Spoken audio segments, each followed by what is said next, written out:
नमस्कार साथियों, आपका बहुत बहुत स्वागत है आपके अपने YouTube channel study with Ranu sir में। आज के इस सेशन में हम टेंस जो देखेंगे, टेंस को कवर करेंगे। जितने भी टेंस है आज के बाद आपको टेंस में कोई प्रॉब्लम नहीं रहेगी। ये वीडियो देखने के बाद उम्मीद है कि आपको बहुत कुछ समझ में आएगा और इसके बाद आपको कोई और वीडियो देखने नहीं पड़ेगी। तो आज हम पूरे कंप्लीट टेंस को इसी क्लास में कवर करेंगे। तो देखते हैं टेंस को। तो टेंस होता क्या है? टेंस जो है मुख्यतः उसको हम काल को बोलते हैं। टेंस जो है हम काल को बोलते हैं। जैसे वर्तमान काल एक टेंस है, मतलब काल की जो हिंदी यानी टेंस की जो हिंदी होती है वो काल होती है। ठीक है, उसकी अब हम पहचान कैसे करेंगे? तो उसमें क्या है, यानी 3 प्रकार के काल होते हैं: वर्तमान काल, भूतकाल और भविष्य काल। जिसे अंग्रेजी में कहेंगे प्रेजेंट टेंस, पास्ट टेंस और फ्यूचर टेंस। अब इसकी पहचान के लिए क्या होता है, जैसे अगर प्रेजेंट टेंस है तो प्रेजेंट टेंस में वाक्य के अंत में या वाक्य के होने में या वाक्य की उसमें है, हूँ, हा, है आदि शब्द लगे होते हैं, जिससे हमें पता चलता है कि यह प्रेजेंट इंडेफिनिट टेंस का प्रेजेंट टेंस का वाक्य है। इंडेफिनिट नहीं तो इंडेफिनिट को अभी कवर करेंगे। तो प्रेजेंट टेंस का वाक्य है। अब पास्ट टेंस का पता कैसे करते हैं? पास्ट टेंस से अगर उसमें वाक्य के अंत में था, थे, थी, आया है या यानी आया था, गया था आदि शब्द यानी था, थे, थी आदि शब्द आते, उसे हम पता कर लेते वो पास्ट टेंस में है। ठीक है, अब फ्यूचर टेंस में कैसे पता करते हैं कि यह फ्यूचर टेंस में? फ्यूचर टेंस में वाक्य के अंत में गा, गे, गी आदि शब्द लगे होते हैं। गा, गे, गी, जैसे वह आएगा, जाएगा, खाएगा, पिएगा, खेलेगा, तो ये हो गए फ्यूचर टेंस। ठीक है, अब इनके 4 उपभाग होते हैं। जो 4 उपभाग बोलते हैं उसको सब टेंस बोलते हैं, जैसे इंडेफिनिट, कॉन्टिन्यूअस, परफेक्ट और परफेक्ट कॉन्टिन्यूअस। ठीक है, तो इन 4 भागों में उनको कैसे पहचानेंगे उसकी थोड़ी पहचान देख लेते हैं, फिर हम बारीकी से एक एक करके समझेंगे। ठीक है, जिससे क्या, पहले नंबर प्रेजेंट इंडेफिनिट अगर होगा तो उसमें क्या, वाक्य की क्रियाओं के अंत में, वाक्य जो है वाक्य की क्रियाओं के अंत में ता है, ती है, ते है आदि शब्द आते हैं। वाक्य के अंत में नहीं, वाक्य की क्रियाओं के अंत में। और टेंस वही बनता है जिस टेंस में अगर कर्ता कोई कार्य करता है, अगर कर्ता कोई कार्य नहीं करता है तो वो टेंस नहीं बनता है। जैसे वह बैठा है तो वह बैठा है, ना कि वह काम कर रहा है, तो इसमें कोई टेंस नहीं है। वहाँ पर एक पेड़ है तो इसमें भी कोई टेंस नहीं है, क्योंकि वहाँ पर पेड़ है, उसमें काम नहीं कर रहा है। हाँ, अगर कोई कहते वह बैठ रहा है तब टेंस बन जाता है, क्योंकि वह क्रिया कर रहा है, एक काम कर रहा है कि बैठने जैसा काम कर रहा है, जिससे पता चलता है कि वह कोई कार्य कर रहा है और वह एक टेंस का वाक्य है। ठीक है, तो इसमें ता है, ती है, ते है आदि शब्द आते हैं किसमें? प्रेजेंट टेंस में। फिर पास्ट टेंस में जैसे आया या गया। ठीक है, और जो आया या गया या आई की मात्राएं या ता, था, ते, थे आदि शब्द आए। अब इसके बाद गागेगी। ठीक है, प्रेजेंट टेंस में आएगा। क्या आएगा वो? वो फ्यूचर इंडेफिनिट में आएगा। वह घर जाएगा, वह खेलेगा, वह कूदेगा, तो ऐसे वाक्य आ जाते हैं। ठीक है, अब कॉन्टीन्यूअस में अगर कॉन्टीन्यूअस प्रेजेंट में है तो इसमें रहा है, रही है, रहे हैं, और इसकी हेल्पिंग वर्ब होती है एज, एम, आर, और प्लस वर्ब की फोर्थ फॉर्म का मतलब है वर्ब की फर्स्ट फॉर्म में आईएनजी लगाने से फोर्थ फॉर्म बनती है। जैसे स्लीप माने सोना, और स्लीपिंग अगर उसमें आईएनजी जोड़ दें तो स्लीपिंग मतलब सो रहा है। अगर वह प्ले मीन्स खेलना, अगर उसमें आईएनजी जोड़ दें तो क्या, प्लेइंग। ठीक है, इसी प्रकार से अगर पास्ट कॉन्टीन्यूअस में देखें, पास्ट कॉन्टीन्यूअस में क्या है, रहा था, रही थी, रहे थे आदि शब्द आएंगे, जिसकी हेल्पिंग वर्ब है बाज, वर्ब और प्लस वर्ब की वो फोर्थ फॉर्म यानी फर्स्ट फॉर्म में आईएनजी लगा के फोर्थ फॉर्म बनती है। ठीक है, अभी टेंशन लेने की कोई बात नहीं है, अभी हम एक एक करके विथ एग्जाम्पल के हम समझाएंगे, कोई टेंशन लेने की ज़रूरत नहीं है इसमें। फिर रहा होगा, अगर फ्यूचर कंटिन्यूअस में होगा तो रहा होगा, रही होगी, रहे होंगे आदि शब्द आएंगे, और इसमें भी वर्ब की फोर्थ फॉर्म लगेगी। फोर्थ फॉर्म अगर जहाँ पर भी रहा, रही आ जाए तो वहाँ पर आपको आईएनजी लगाना ही है।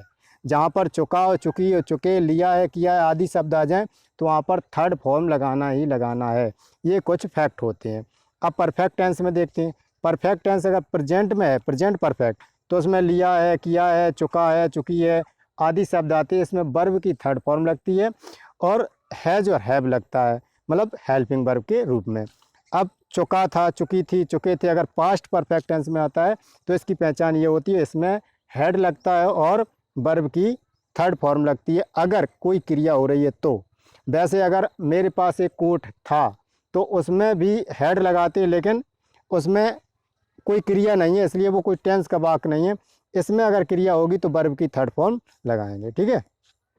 अब चुका होगा, चुकी होगी, चुके होंगे, अगर फ्यूचर परफेक्ट टेंस में होगा तो चुका होगा, चुकी होगी, चुके होंगे आदि शब्द आएंगे तो विल भी, वो विल हैव जो है, विल हैव के बाद वर्ब की थर्ड फॉर्म लगाते हैं, ठीक है। कोई टेंशन लेने की बात वो ज़रूरत नहीं है। अभी बिल्कुल बारीकी से समझेंगे एक एक करके टेंस। अभी पहले ये चार्ट को हम समझ लेते हैं कि जिससे आपको भी स्क्रीनशॉट ले लेना है, जिससे आपको कभी देखने के लिए ज़रूरत पड़े तो सिर्फ एक ही पेज के देखने के बाद आपको चार टेंस कवर हो जाएंगे, ठीक है। अब परफेक्ट टेंस जो परफेक्ट कंटिन्यूअस है, अगर प्रेजेंट में होगा तो उसमें रहा होगा, रही होगी के साथ साथ समय भी दिया जाता है। अगर समय नहीं है तो वो दूसरा टेंस हो जाएगा। उसमें समय साथ में है तो समय के साथ में उसमें क्या हो जाएगा कि प्रेजेंट परफेक्ट कॉन्टिन्यूस टेंस का वाक्य हो जाएगा और प्लस उसमें सिंस और फॉर्म, यानी सिंस और फॉर्म नहीं, सिंस और फॉर, और फिर वर्ब की जो फोर्थ फॉर्म लगे इसमें भी आईएनजी के साथ, वर्ब की फर्स्ट फॉर्म के साथ आईएनजी लगाएंगे, ठीक है। अब इसमें क्या है, सिंस या फोर।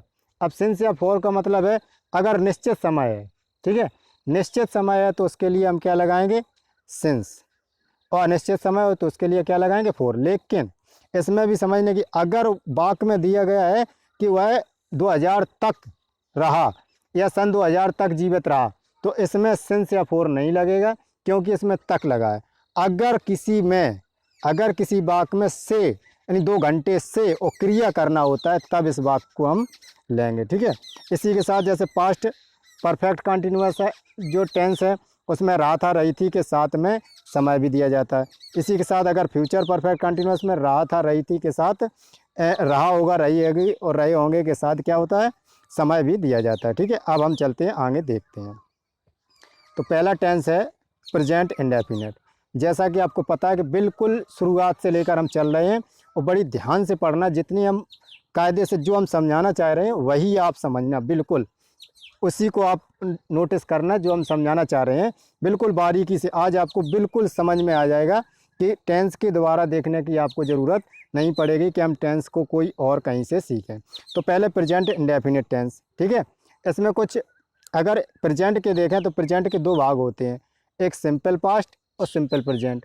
सिंपल पास्ट में कुछ ऐसे वाक्य होते हैं जिसमें क्रिया नहीं होती है लेकिन उसमें था, थे, थी लगा होता है, तो इससे पता चलता है वो सिंपल पास्ट का है। और सिंपल प्रेजेंट में क्या होता है, जिसमें जैसे वह है, वह घर है, वह खेल है, तो ये भी प्रेजेंट में है लेकिन सिंपल प्रेजेंट में है। इसमें आपको टेंशन लेने की ज़रूरत नहीं है कि इस चीज़ में। अब हम क्रिया वाले वाक्य सिर्फ देखेंगे। तो इसमें पहले सिंपल प्रेजेंट टेंस, ठीक है, is known as simple present. अगर हम किसको, प्रेजेंट इंडेफिनिट को साथ साथ सिंपल प्रेजेंट टेंस भी कहते हैं। अगर सिंपल वो टेंस कहें तो अलग बात है, लेकिन सिंपल प्रेजेंट टेंस कहें तो वो अलग बात है। इस टेंस के वाक्यों में पहचान क्या है, क्रियाओं के साथ, ठीक है, क्रियाओं के साथ ता है, ती है, ते है आदि लगाकर, जैसे शब्द आता है आदि के साथ वाक्य में आता है तो क्या है, मैं जाता हूँ, वो आता है, आप नहाते हो, तो ये क्या है, ये प्रेजेंट इंडेफिनिट टेंस के वाक्य हैं। जिससे हमने यानी ता, ते, ती के साथ हम इसको आइडेंटिफाई कर लेंगे और समझ जाएंगे कि ये प्रेजेंट इंडेफिनिट टेंस का वाक्य है, ठीक है। अब देखते हैं सब्जेक्ट, किस सब्जेक्ट के साथ कौन सी हेल्पिंग वर्ब लगेगी, ठीक है। अब सब्जेक्ट जो होते हैं उसमें क्या है, जो कर्ता एक वचन और बहुवचन, ठीक है। सब्जेक्ट की जो हिंदी होती है वो है कर्ता, ठीक है, जो काम करता है। उसमें अगर लगा दिया जाए वह कौन काम करता है, वाक्य में है तो वाक्य में अगर लगा दिया जाए, जैसे वह जा रहा है तो इसमें कौन लगा दिया जाए, कौन जा रहा है तो वह, तो इसके साथ हमें क्या मिलता है, उससे हमें पता चलता है इसका कर्ता क्या है, ठीक है, जिससे हम उसको पता कर लेते हैं कि इसका कर्ता क्या है। तो इसी के साथ अगर वाक्य में क्या लगा दिया जाए तो उससे क्रिया का पता चलता है। जैसे वह क्या कर रहा है, ठीक है, तो उससे पता चल जाता है वह जा रहा है, वह खा रहा है, वह खेल रहा है, वह बैठ रहा है, वह आ रहा है, ठीक है, तो ऐसी बात है। ठीक है, अब इसमें जो थर्ड पर्सन सिंगुलर सब्जेक्ट है, बात को समझना, थर्ड पर्सन सिंगुलर सब्जेक्ट, इसको आप अगर नहीं समझ सको तो आप सीधे सीधे ये समझ जाइए कि जो एक वचन कर्ता होते हैं वो ही, सी, इट, राम या को नाम, जैसे राम की जगह पर हमने यूज किया तो कोई नाम हो सकता है। जैसे ही एक वचन है, सी एक वचन है, जो मतलब ही के लिए लगाया जाता है, लेकिन वो फीमेल जेंडर में लगाया, फेमिनिन जेंडर में लगाया जाता है। जो जैसे वह खाना खाती है तो उसमें सी लगाया जाएगा। ठीक है, तो ही, सी और इट भी एक वचन करता है। और राम, राम भी क्या है, कोई किसी का नाम है, मोहन, सोहन, सीता, गीता, रीता आदि सब क्या होते हैं, ये सब एक वचन होते हैं। और फिर अगर इसके अलावा कोई और चीज़ आती है तो वो बहुवचन में कर दिए जाते हैं या मान लिए जाते हैं या वो होते हैं। ठीक है, बाकी सभी सब्जेक्ट के साथ क्या एस या एस नहीं लगाते। और जो थर्ड पर्सन में क्या है, ही, सी, इट, राम, ये सब थर्ड पर्सन होते हैं। और थर्ड पर्सन के सिंगुलर के साथ, जबकि दे भी जो थर्ड पर्सन है लेकिन उसके साथ नहीं लगाते, क्योंकि दे जो प्लूरल नाउन में आ जाता है। ठीक है, तो इसके साथ प्लूरल सब्जेक्ट के साथ नहीं लगाते। लेकिन जो सिंगुलर सब्जेक्ट के थर्ड पर्सन जो सिंगुलर सब्जेक्ट होते हैं उनके साथ हम मेन वर्ब की फर्स्ट फॉर्म में एस या यस लगाते हैं। अब जिसमें कौन सी जगह एस लगाना, कौन सी यस लगाना है, कोई बात नहीं, अभी हम थोड़े आगे चल के इसको हम डिस्कशन करेंगे। ठीक है, अब बाकी सभी तरह के वाक्यों में अगर नेगेटिव, इंट्रोगेटिव कोई ऐसा वाक्य है तो उसके साथ में सहाय क्रिया एक वचनकर्ता के साथ डज तथा बहुवचनकर्ता के साथ डू लगाते हैं। ठीक है, और मेन वर्ब की फर्स्ट फॉर्म लगाते हैं। ठीक है, फर्स्ट फॉर्म के लिए विशेष ध्यान रखना, अगर सिर्फ परफेक्ट टेंस में ही present perfect, perfect past perfect और फ्यूचर परफेक्ट में ही वर्ब की थर्ड फॉर्म लगती है, अन्यथा सब में फर्स्ट फॉर्म लगती है। सिर्फ एक ही टेंस है पास्ट इंडेफिनिट जिसके सिंपल सेंटेंस में ही सेकंड फॉर्म लगती है, और सेकंड फॉर्म का कहीं यूज नहीं होता है पूरी इंग्लिश में। ठीक है, इसी के साथ में अब देखते हैं आगे, और इसमें क्या अफर्मेटिव के कुछ रूल देख लेते हैं।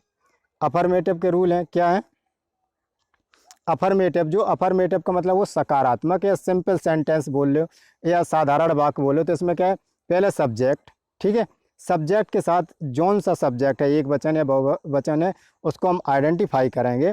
और इसके बाद जैसे इसमें दिया गया थर्ड पर्सन प्रोनाउन सिंगुलर के साथ एस या एस लगाते हैं, और किस में लगाते हैं, वर्ब की फर्स्ट फॉर्म में ही जोड़ दे, उसके बाद ऑब्जेक्ट लिख देते हैं, टेंस हमारा कंप्लीट हो गया।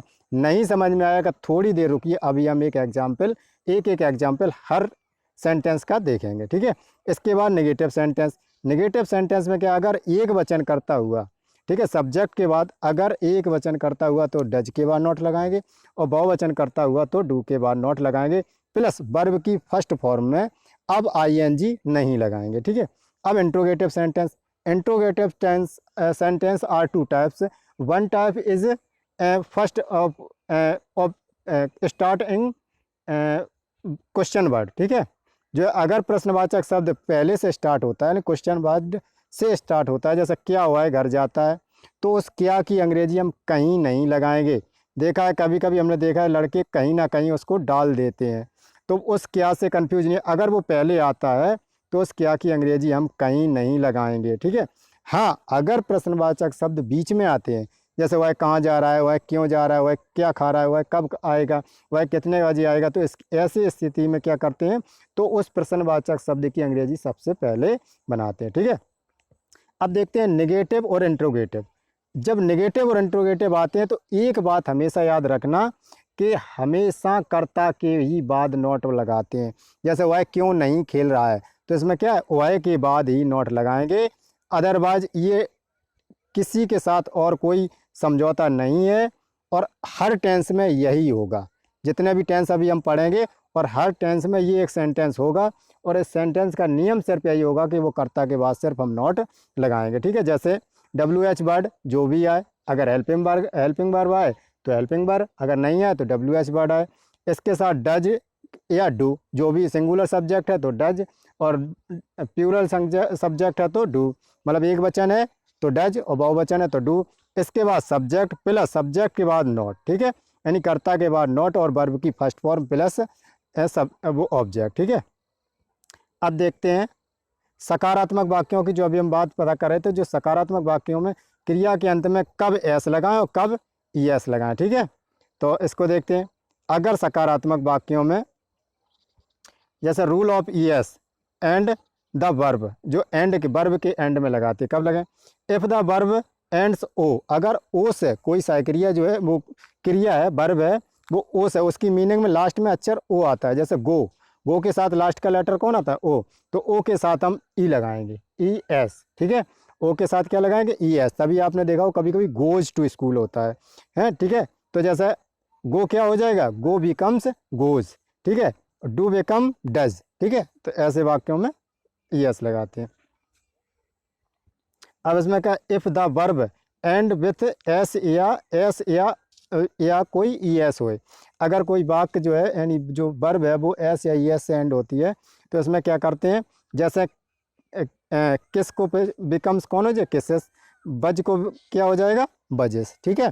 तो ऐसे वाक्यों में ये लगाते हैं। अब इफ़ द वर्ब एंड, अगर कोई वर्ब एंड होती है एक्स से, जब डबल जेड से और ए और सी एच और ई एस से, तो ऐसी स्थिति में क्या करते हैं? जैसे इसको एक्स को ई एक्स जोड़े फिक्सेस और रिलैक्स को रिलैक्सेस, ठीक है।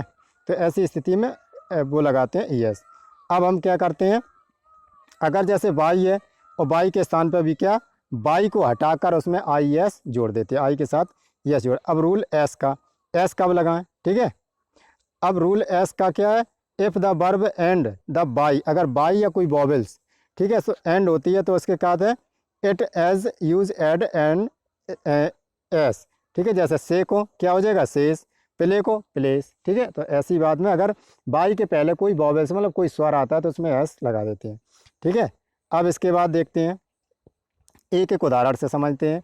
जैसे अफर्मेटिव सेंटेंस है, ठीक है, इसमें सब्जेक्ट प्लस बी वन मतलब वर्ब की first form plus third person के साथ, और अगर एस या एस लगे, अगर थर्ड पर्सन सिंगुलर नाउन है तो, एक वचन करता है तो, अदरवाइज एस या एस नहीं लगे, ऑब्जेक्ट लग देंगे। जैसे राम हर दिन 1 किलोमीटर दौड़ता है, तो Ram runs for 1 kilometre every day, इसमें क्या? एस लगा है, ठीक है। अब नेगेटिव सेंटेंस में हमने बताया था, नेगेटिव सेंटेंस में सिर्फ सहायक क्रिया को फाइंड करना है, सहायक क्रिया को याद रखना है, सहायक क्रिया के बाद ही नॉट लगाते हैं। जैसे राम नहीं दौड़ता है तो राम डज नॉट, यानी राम डज नॉट रन, ठीक है। तो इसमें क्या? डू या डज, अगर राम एक वचन है तो डज लगिए, अगर बहुवचन होता है तो डू लगता। उसमें क्या है? नॉट प्लस वर्ब की फर्स्ट फॉर्म प्लस ऑब्जेक्ट लगे, ठीक है। इसके बाद वही बात है इंट्रोगेटिव सेंटेंस में, जैसा कि मैंने बताया, अगर क्या से पहले स्टार्ट होता है, क्या वह गाना गाती है या क्या वह गाता है, तो क्या वह गाता है तो इसके साथ डज, वह है एक वचन है तो डज ही सिंग, ठीक है। तुम वहाँ क्यों जाते हो, तो कहा है why do you go there, ठीक है। तो इसमें वाई बीच में आया तो बीच में आने वाले शब्द पहले लगाते हैं, ठीक है। और अगर शुरुआत में हो तो उसकी अंग्रेजी नहीं बनाते हैं। अब नेगेटिव इंट्रोगेटिव सेंटेंस में मैंने पहले ही बताया, सिर्फ वही टेंस रहेगा, सिर्फ कर्ता के बाद नॉट लगा देंगे और कुछ नहीं। जैसे तुम वहाँ क्यों जाते हो या क्यों नहीं जाते हो, तो इसके साथ यू के बाद नॉट लगाते हैं, ठीक है। अब प्रेजेंट कंटिन्यूअस टेंस, ठीक है। प्रेजेंट कंटिन्यूअस टेंस का है, पहचान देख लेते हैं पहले। जिन वाक्यों के अंत में रहा है, रही है, रहे हैं आदि शब्द आते हैं, ठीक है। जैसे मैं जा रहा हूँ, मैं खा रहा हूँ, वो सो रहा है, आप सो रहे हैं, तो इसमें क्या है? इसको हम फाइंड करते हैं कि है क्या, कौन सा वाक्य है? प्रेजेंट कंटिन्यूअस टेंस, ठीक है। किस सब्जेक्ट के साथ कौन सी हेल्पिंग वर्ब लगेगी, इसको देख लेते हैं। तो इसमें का एक वचन, अगर थर्ड पर्सन सिंगुलर नाउन के साथ क्या लगाते हैं? आई एस लगाते हैं, जिसको बोलते हैं एज, ठीक है। अगर आई के साथ, जो फर्स्ट पर्सन प्रोनाउन है आई के साथ हमेशा एम का प्रयोग करते, बाकी सभी के साथ आर लगाते हैं। तो एक वचन कर्ता के साथ एज, बहुवचन कर्ता के साथ आर, और आई के साथ हमेशा एम का प्रयोग करते हैं। अब देखते हैं रूल कुछ। जैसे पहले नंबर अफर्मेटिव क्या है? Subject plus is am are, जो भी आए कर्ता के अनुसार, प्लस बी वन वर्ब की first form plus I N G plus object, ठीक है। नेगेटिव सेंटेंस में एज एम आर के बाद नोट लगा दिए और सेम कंडीशन वही रहे।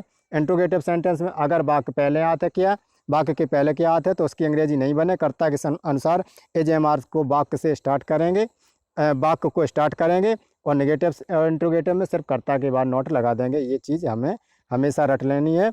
अब देखते हैं अफर्मेटिव, एक एक उदाहरण देख लेते हैं इनका।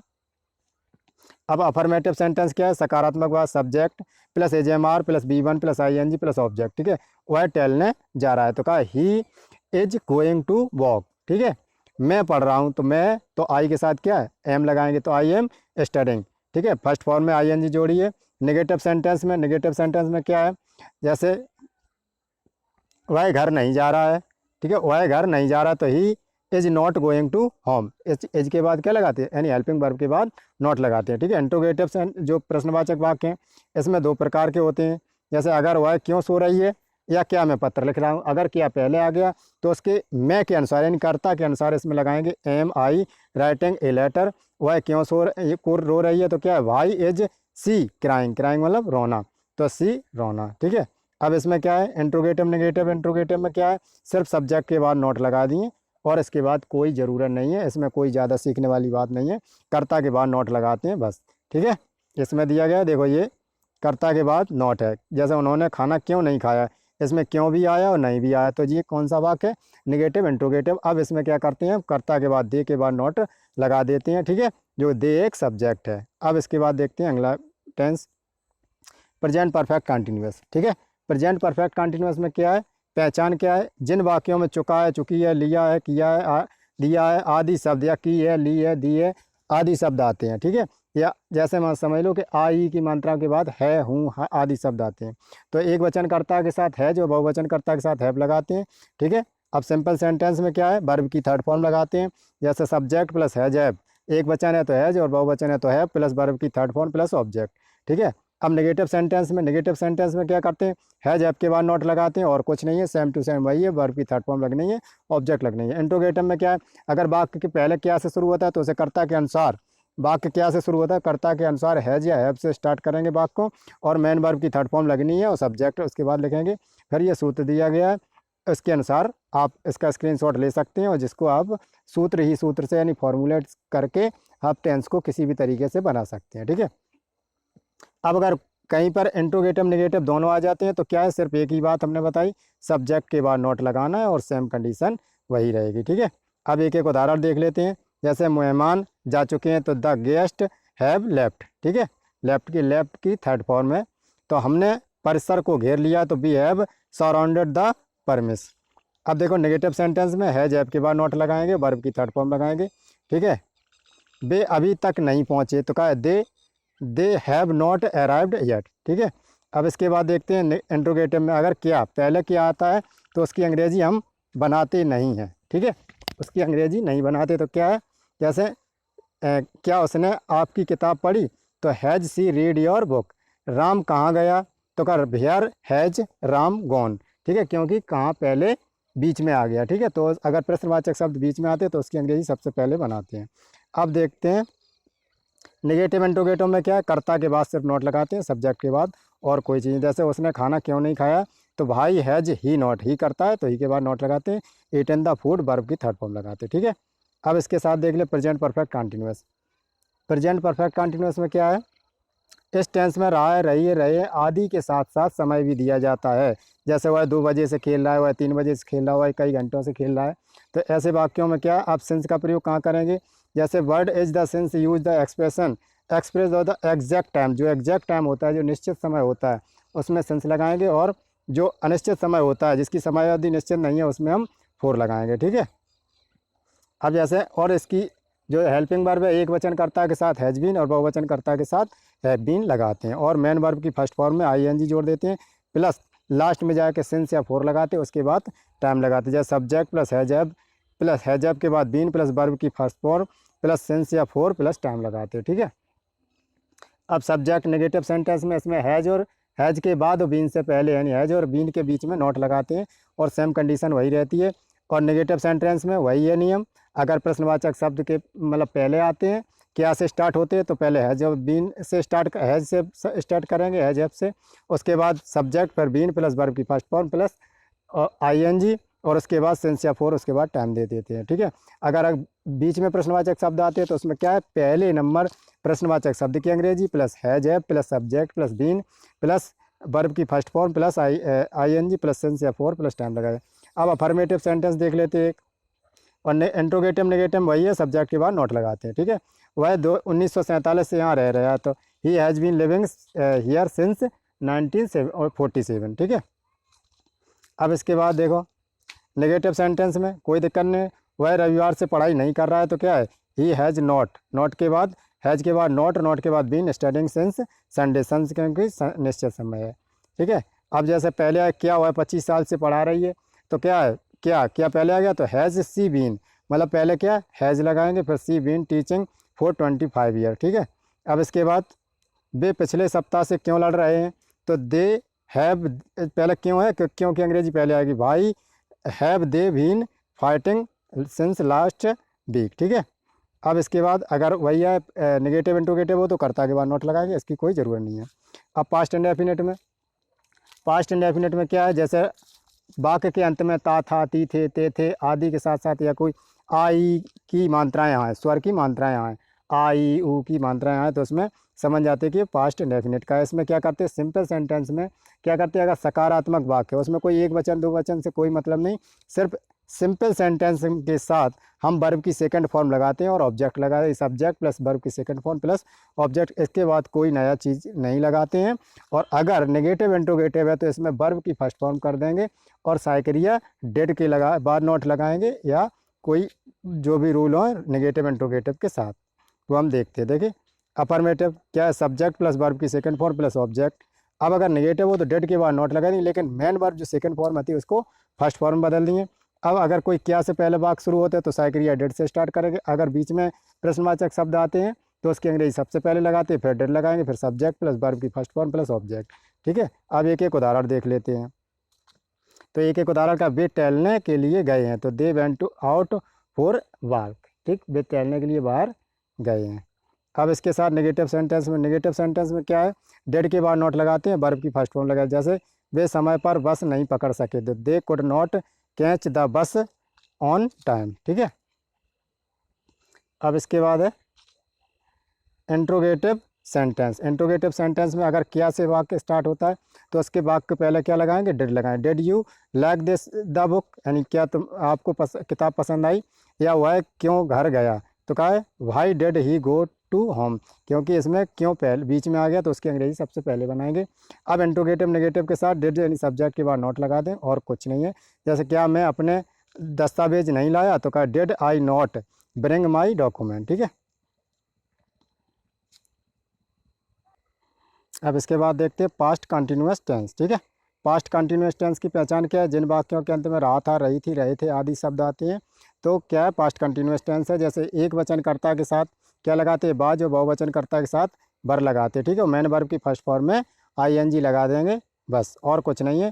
जैसे सब्जेक्ट प्लस बाज बर प्लस B1 यानी वर्ब की फर्स्ट फॉर्म प्लस ऑब्जेक्ट, उसमें ING जोड़ दिए, ठीक है। नेगेटिव सेंटेंस में बाज या बर के अगर एक वचन करता है तो बाज के बाद नोट, और बहुवचन करता है तो बर के बाद नोट लगाएं, वर्ब की फर्स्ट फॉर्म के साथ ING जोड़ के कंप्लीट कर देंगे, ठीक है। इंट्रोगेटिव सेंटेंस अगर बीच में यानी पहले प्रश्नवाचक शब्द आते हैं, अगर क्या पहले आता, क्या हुआ रो रहा था, तो इसमें प्रश्नवाचक शब्द की अंग्रेजी नहीं बनाते हैं, और क्या करते हैं, इसको वाक्य जो है वाक्य को साइक्रिया से शुरू करते हैं, ठीक है। यदि, तो इसके बाद देखते हैं क्या है, अब अफर्मेटिव सेंटेंस देखते हैं, ठीक है।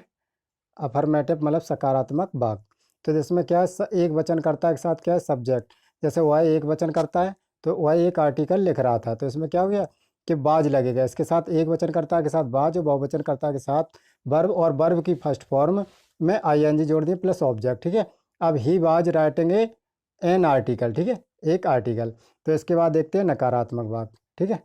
अब नकारात्मक वाक्य में क्या है, सिर्फ वे वार नहीं जा रहे थे, इसमें क्या है, बाज या वर के बाद ही नोट लगाते हैं, देखो ये हेल्पिंग वर्ब के बाद नोट लगा देते हैं, ठीक है।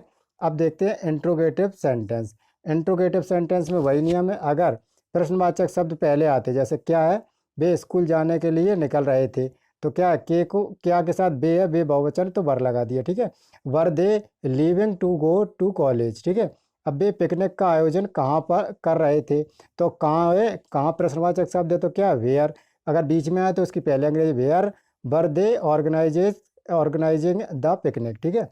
अब अगर इंट्रोगेटिव नेगेटिव हो, अगर नेगेटिव इंट्रोगेटिव हो तो उसमें क्या बाज बर जो है उसके सेम नियम वही रहेगा, तो सब्जेक्ट के बाद नोट लगा देते हैं।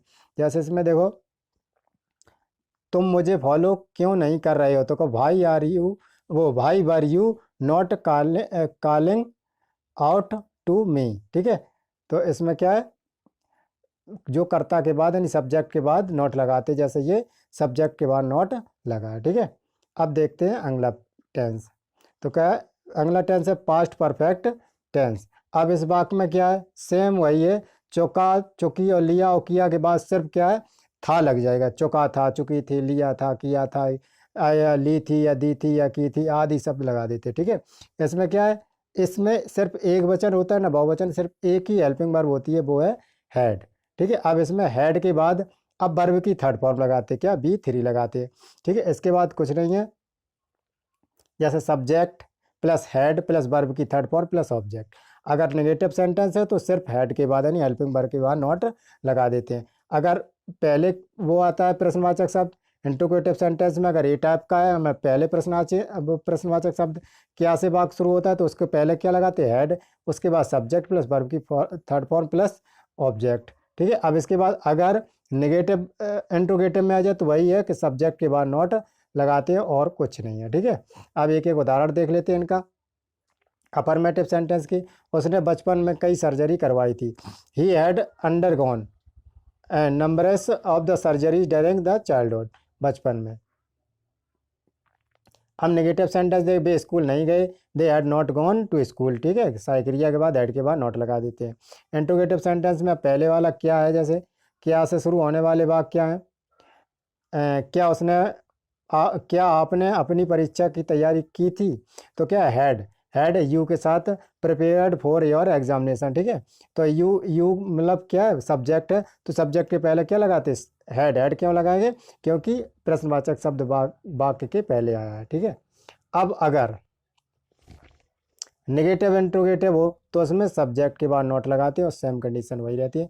उसने आपको अपनी पार्टी में क्यों नहीं आमंत्रित किया, तो भाई हैड सी है, तो she invited you to her party. ठीक है, अब perfect continuous tense. Past perfect continuous tense में क्या है, रहा था, रही थी, रहे थे आदि के साथ साथ समय भी लगाते हैं या समय भी लगा होता है। जैसे वह 2 बजे से खेल रहा था, वो सुबह से या वो सुबह से सो रहा था, आप काफ़ी देर से सो रहे थे। तो इसके साथ से के लिए क्या करते हैं, निश्चित समय के लिए वो सिंस लगाते हैं और अनिश्चित समय के लिए फॉर लगाते हैं। और सब्जेक्ट में सिर्फ जो एक ही हेल्पिंग वर्ब होती है उसे हैड बीन लगाते हैं। इसमें कोई न सिंगुलर सब्जेक्ट ना प्लूरल सब्जेक्ट, सिर्फ हैड बीन लगाते हैं। ठीक है, अब इसमें क्या है, subject plus had been plus verb की first form plus ING plus object plus since या फॉर, उसके बाद टाइम। अब नेगेटिव सेंटेंस में क्या है, सब्जेक्ट प्लस हेड के बाद नॉट, फिर बीन प्लस वर्ब की फर्स्ट फॉर्म में ING plus object plus since for. अब इंट्रोगेटिव सेंटेंस में अगर वो ए टाइप के हों, अगर पहले आता है क्या, क्या से स्टार्ट होने वाले वाक्य को हम क्या करेंगे, हम हेड लगाएंगे, हेड के बाद सब्जेक्ट पर बीन प्लस वर्ब की first form plus ING plus since या फॉर प्लस टाइम लगाएंगे। ठीक है, अब नेगेटिव या इंट्रोगेटिव सेंटेंस में क्या है, जो इसमें सिर्फ सब्जेक्ट के बाद नॉट लगाएंगे, उसके बाद बीन प्लस वर्ब की फर्स्ट फॉर्म प्लस आईएनजी लगाएंगे। ठीक है, अब एक एक उदाहरण देख लेते हैं सकारात्मक वाक्यन में। जैसे वे 2 घंटे से फिल्म देख रहे थे, तो कहा they had been watching the movie for 2 hours. अब नेगेटिव सेंटेंस में क्या है, वह 8 बजे से नहीं पढ़ रही थी, तो क्या है, she had not been study since 8 o'clock। ठीक है, अब इंट्रोगेटिव सेंटेंस में अगर क्या पहले आता है, तो जैसे क्या वे 2017 से प्रोजेक्ट पर काम कर रहे थे, तो had this been working on the project since 2017। अब वह 2 महीने से शाकाहारी भोजन क्यों खा रहा है, तो क्योंकि पहले आएगी भाई had he been eating vegetarian food for 2 month. अब नेगेटिव से इंट्रोगेटिव में, नेगेटिव इंट्रोगेटिव में कुछ नहीं है, सब्जेक्ट के बाद नॉट और सेम वही है, वर्ब की first form plus ING plus object plus since या फॉर प्लस टाइम। जैसे हुआ है 2 दिनों से अपनी दवा क्यों नहीं ले रहा है, तो why had she not been taking her medicine for 2 days। ठीक है, अब फ्यूचर टेंस आ जाते हैं, फ्यूचर टेंस देख लेते हैं। Future indefinite tense, future indefinite tense में क्या है, गा गे गी आदि लगाकर और इसके सभी सब्जेक्ट के साथ फ्यूचर इंडेफिनिट। ठीक है, तो इसमें क्या है, सभी सब्जेक्ट के साथ पहले नियम था जो सेल भी आई वी के साथ सेल लगाते, अब वो नियम नहीं रहा है। अब मॉडल्स वर्ब के रूप में सिर्फ सेल का उपयोग होता है और इसमें कोई टेंस में उपयोग नहीं होता। आप जब चाहें तब जैसे चाहें तैसे बिल टीपते जाइए, कोई दिक्कत नहीं, ठीक है। तो इसके साथ क्या है, अब अफर्मेटिव सेंटेंस में क्या है, subject plus will plus verb की फर्स्ट फॉर्म लगेगी प्लस ऑब्जेक्ट, ठीक है। नेगेटिव सेंटेंस में बिल के बाद नोट लगा देंगे, वर्ब की फर्स्ट फॉर्म प्लस ऑब्जेक्ट। अब अगर क्या से पहले स्टार्ट होता है वाक्य तो बिल पहले लगाएंगे, उसके बाद सब्जेक्ट प्लस वर्ब की फर्स्ट फॉर्म प्लस ऑब्जेक्ट। अगर नेगेटिव इंट्रोगेटिव है तो क्या है, सब्जेक्ट के बाद नोट लगा देंगे और सेम कंडीशन वही रहेगी। अब एक एक उदाहरण देखते हैं। जैसे अफर्मेटिव सेंटेंस में क्या है, सकारात्मक वाक्यों में subject plus will be plus verb की फर्स्ट फॉर्म प्लस ऑब्जेक्ट। जैसे वह इसे कल खरीदेगी तो she will buy it tomorrow, ठीक है। अब इसमें कल के लिए यस्टरडे नहीं लगेगा क्योंकि ये फ्यूचर टेंस की बात है, तो कल के लिए टुमारो ही लगेगा, ठीक है। अब नेगेटिव सेंटेंस में क्या है, वह आपकी मदद नहीं करेगा तो क्या होगा, ही विल नॉट हेल्प यू, ठीक है, ही विल नॉट हेल्प यू। अब इसके साथ देखते हैं इंट्रोगेटिव सेंटेंस में, अगर पहले क्या होता, क्या से स्टार्ट होते, क्या हुआ स्कूल जाएगा तो will he go to school. अगर बीच में आएगा कोई, आप अपने पंखे की मरम्मत कब करेंगे तो वैन कब की होगी, कब की, van will you repair your fan, ठीक है। अब अगर इंट्रोगेटिव नेगेटिव हो तो वही बात है कि सब्जेक्ट के बाद नॉट लगा देते हैं। जैसे वह परीक्षा के लिए उपस्थित क्यों नहीं होगा तो इसमें क्या, भाई विल वी नॉट, ही भाई विल ही नॉट, तो क्या ही के बाद नॉट लगा देगा, अपेयर फॉर द एग्जामिनेशन। अब देखते हैं फ्यूचर कंटिन्यूअस टेंस। अब फ्यूचर कंटिन्यूअस टेंस में रहा होगा, रही होगी, रहे होंगे आदि आएंगे शब्द, तो उसे हम समझ जाएंगे कि वह फ्यूचर कंटिन्यूअस टेंस का वाक्य। इसकी सभी सब्जेक्ट के साथ बिल भी लगती है और वर्ब की फर्स्ट फॉर्म में आईएनजी लगा देते हैं। जैसे पहला देखते हैं अफर्मेटिव में subject plus will be plus verb की first form plus ING plus object. फिर नेगेटिव सेंटेंस में सब्जेक्ट विल नॉट वी, ठीक है, विल के बाद और बी से पहले नॉट लगाते हैं, वर्ब की फर्स्ट फॉर्म में आईएनजी जोड़ देते हैं। और अगर क्या से पहले, यानी इंट्रोगेटिव नेगेटिव में, इंट्रोगेटिव सेंटेंस में अगर क्या से पहले वाक्य स्टार्ट होते हैं तो उसमें बिल लगाएंगे, बिल सब्जेक्ट बी और प्लस वर्ब की फर्स्ट फॉर्म प्लस आईएनजी। अगर प्रश्नवाचक शब्द बीच में आते हैं तो उनकी पहले प्रश्नवाचक शब्द की अंग्रेजी plus will plus subject plus not, वो plus subject plus be plus verb की फर्स्ट फॉर्म और प्लस आईएनजी। अगर नेगेटिव आता है तो सब्जेक्ट के बाद, इंट्रोगेटिव नेगेटिव आता है तो सब्जेक्ट के बाद नॉट लगा देते हैं, ठीक है। अब एक एक उदाहरण देख लेते हैं। अफर्मेटिव सेंटेंस क्या है, subject plus will be plus V one में आईएनजी जोड़ देंगे, वर्ब में आईएनजी प्लस ऑब्जेक्ट है, कल बारिश हो रही होगी तो क्या, it will be raining tomorrow. Negative sentence में क्या करते हैं, यानी जो विल बी के बाद, यानी विल के बाद नॉट बी से पहले लगाते हैं। जैसे वह कल स्कूल नहीं जा रही होगी तो she will not be going to school tomorrow. अब इंट्रोगेटिव सेंटेंस में क्या है, प्रश्नवाचक वाक्य। अब दो प्रकार के, जैसे क्या कल बारिश हो रही होगी तो क्या आगे लगाए तो उसमें क्या, bill it be raining tomorrow. हम अगले साल अमेरिका क्यों जा रहे होंगे तो अगले साल क्यों जा रहे हैं तो क्या है, क्यों की अंग्रेजी पहले लगाए, why will be we going to America next year. अब इसके बाद अगर आता है इंट्रोगेटिव नेगेटिव दोनों ही सब्जेक्ट आते हैं तो क्या, सब्जेक्ट के बाद नॉट लगाते हैं, ठीक है। यही है कि कर्ता के बाद नॉट लगाते हैं और कोई नियम नहीं है। अब future perfect tense, future perfect tense में वही है, चुका होगा, चुकी होगी, लिया होगा, किया होगा, दिया होगा, या ली होगी या दी होगी या की होगी, आदि के साथ साथ वो आदि ऐसे शब्द आते हैं तो उसमें क्या करते हैं, उसको हम समझ जाते हैं, आइडेंटिफाई करते हैं कि यह है इस टेंस का वाक्य है फ्यूचर परफेक्ट टेंस का, ठीक है। लेकिन इसमें क्या है, सभी कर्ताओं के साथ विल हैव लगाएंगे और जो मेन वर्ब है, मुख्य क्रिया है, उसकी थर्ड फॉर्म लगाएंगे, ठीक है। अब एक एक वो देखते हैं फॉर्मूला। अफर्मेटिव सेंटेंस का फॉर्मूला है subject plus will have plus verb की थर्ड फॉर्म प्लस ऑब्जेक्ट। और सब्जेक्ट प्लस अगर नेगेटिव है तो विल हैव नॉट वर्ब की थर्ड फॉर्म। फिर क्या इंट्रोगेटिव, अगर इंट्रोगेटिव में क्या पहले आता है तो विल हैव पहले, विल पहले और सब्जेक्ट प्लस है प्लस वर्ब की थर्ड फॉर्म।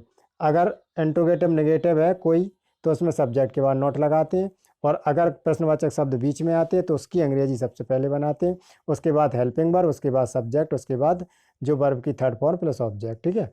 अब एक एक उदाहरण देख लेते हैं।